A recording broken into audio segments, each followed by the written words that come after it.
Hello, good morning student. जी हाँ, आप सबों का हार्दिक हार्दिक स्वागत है सुपर 30 प्लस पॉइंट में।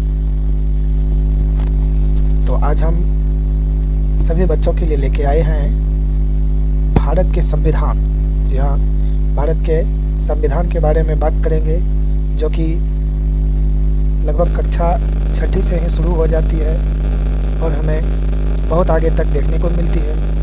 तो सबसे भारत के संविधान के बारे में सबसे पहले जानेंगे कि भारत के संविधान में कितने भाग हैं, यानी भारत के संविधान को कितने भागों में बांटा गया है और इस संविधान में कितने अनुच्छेद हैं। ठीक है, तो सबसे पहले बात करेंगे।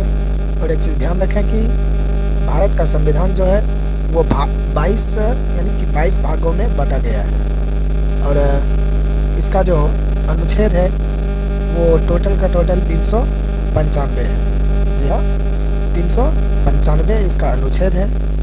और सबसे पहले अगर पहले भाग की बात की जाए तो सबसे पहले भाग में देखिए क्या है।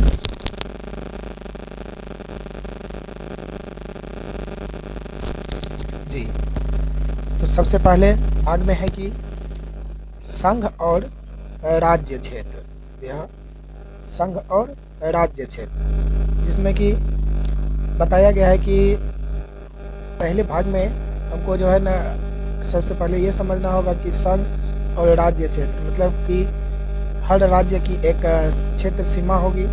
इसकी सीमा यहाँ तक है, उसकी सीमा वहाँ से है, जो कि हमको संविधान के पहले भाग में देखने को मिल जाएगी। इसके बाद जाके इसका विस्तार जो हमें मिलेगा वो अनुच्छेद 1 से लेकर 4 तक। जी हाँ, अनुच्छेद 1 से 4 तक ये हमको देखने को मिलेगा।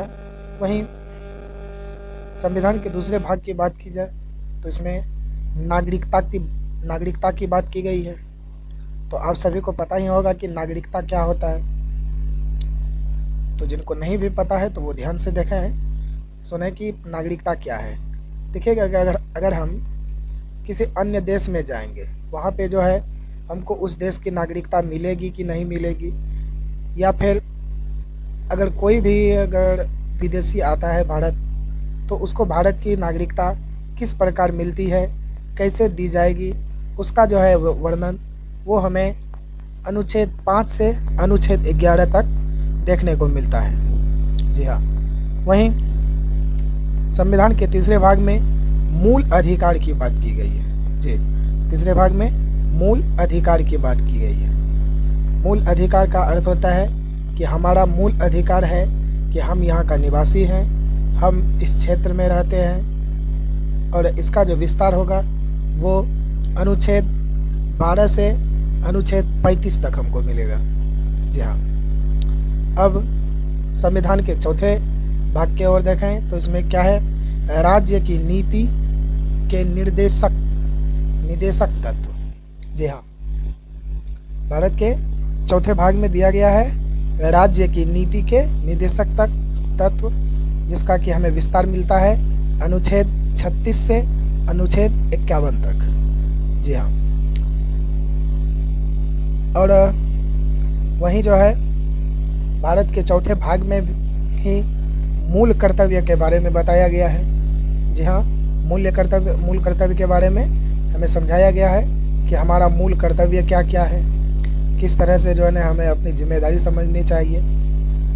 वो सारी बातें हम आगे करेंगे कि मूल कर्तव्य क्या होती है, कैसे होती है, कि उसकी परिभाषा क्या है।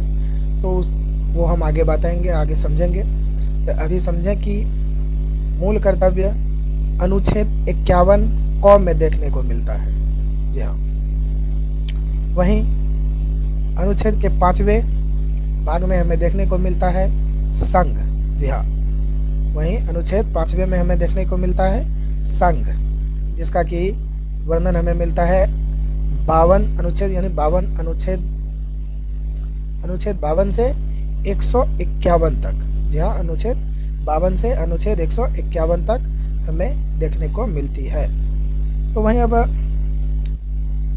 भारत के छठे यानी भारत के संविधान के छठे भाग की ओर देखा जाए, जिसमें कि राज्य के बारे में बताया गया है कि कितने राज्य होंगे, कितने केंद्र शासित प्रदेश होंगे, उसके बारे में भी हम आगे बात करेंगे। तो ध्यान दे के देखते रहेंगे मित्रों। अब देखें कि इसका जो विस्तार मिलेगा हमें अनुच्छेद 152 से अनुच्छेद 237 तक। जी,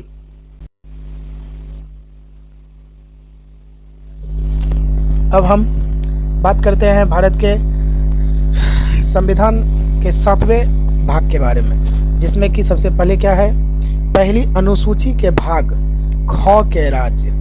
जी हाँ, जिसका कि विस्तार हमें 238 में देखने को मिलता है, यानी अनुच्छेद 238 में। वहीं 8वें भाग में संघ राज्य क्षेत्र। जी हाँ, संघ राज्य क्षेत्र के बारे में बताया गया है, जिसका कि विस्तार 239 से 242 तक मिलता है हमें। वहीं 9वें भाग की बात की जाए तो इसमें हमें क्या मिलती है देखने को, पंचायत। जी हाँ, पंचायत के बारे में हमें जानकारी मिलती है अनुच्छेद कितने, 243 से 243 9 तक। जी हाँ, 9वें भाग के 243 से 243 9 तक का हमें पंचायत के बारे में जानकारी मिलती है। वहीं भाग 9 में ही नगर पालिकाएँ के बारे में जानकारी मिलती है, जिसका कि अनुच्छेद है 243 से 243 6 तक। जी हाँ, फिर से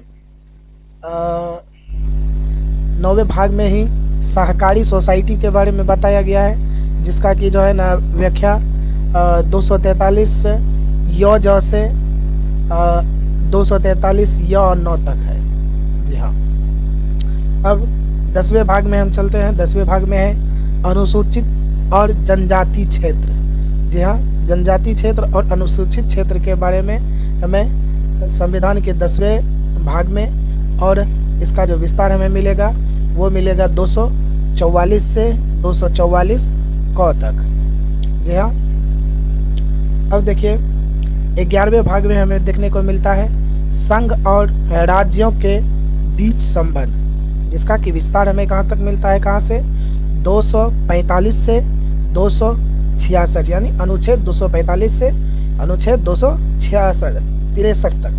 जी हाँ, अब भारत के संविधान के जो है 12वें भाग में हमें देखने को मिलता है वित्त संपत्ति और संविदाएं, जिसमें कि हम बात करेंगे आगे चल के। अभी सिर्फ ये समझें कि कौन से भाग में कौन सा जो है ना बातें हमें बतलाई जा रही है। जी हाँ, तो वित्त संपत्ति और संविदाएं, जिसका कि विस्तार हमें कहाँ तक देखने को मिलता है, 264 से 300 क तक। वहीं अब 13वें भाग की बात करें, जिसमें कि भारत के राज्य क्षेत्र के भीतर व्यापार, वाणिज्य और समागम के बारे में बताया गया है। इसका जो विस्तार मिलता है हमें अनुच्छेद 301 से अनुच्छेद 307 तक। और इसी में 13वें भाग में ही संघ और राज्य के अधीन सेवाएं भी आती है, जिसका विस्तार की 308 से यानी अनुच्छेद 308 से अनुच्छेद 323 तक हमें देखने को मिलता है। अब 14वें भाग में हम चलते हैं। 14वें भाग में हमें देखने को मिलता है अधिकरण। जी हाँ, तो इसके बारे में भी हम आगे बात करेंगे कि अधिकरण क्या है, किस तरह से इसकी जो है ना बातें होती है, इसका मतलब क्या है। तो सबसे पहले जो समझें कि 14वें भाग में अधिकरण, जिसका विस्तार की हमें अनुच्छेद 323 से अनुच्छेद 323 ख तक, यानी अनुच्छेद 323 क से अनुच्छेद 323 ख तक देखने को मिलता है। जी हाँ, वहीं 15वें भाग में निर्वाचन के बारे में आप सभी जानते ही होंगे। अगर नहीं भी जानते हैं तो हम आगे बात करेंगे कि निर्वाचन क्या चीज़ होती है, किस तरह से निर्वाचन, जैसे कि चुनाव वगैरह होता है, उसी के बारे में बताया जाता है।